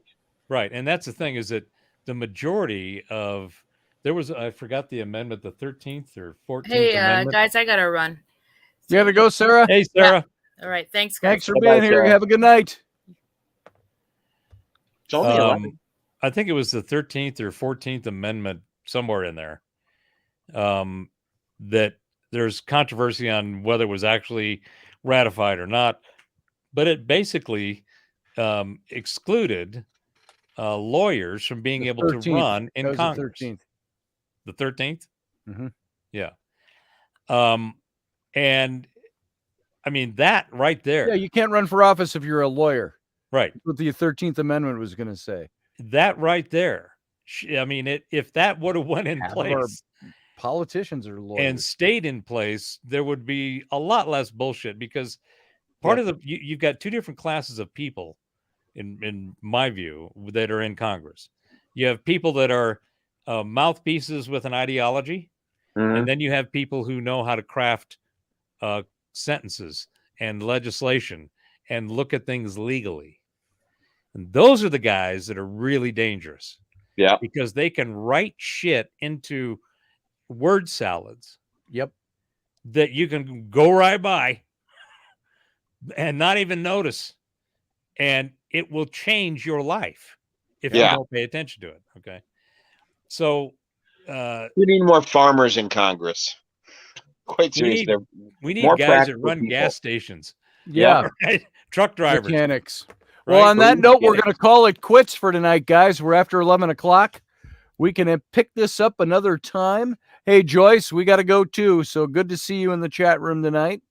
Everybody who was here, thank you for being here. Professor Bauer, I'm going to send you on your happy way, my brother. Thanks for being here. Have a good night. And Uncle Dave, when are you going to take me to Mongolian barbecue? Yeah, Hey, I'm going to try to Ellery. get over there this week. Come here.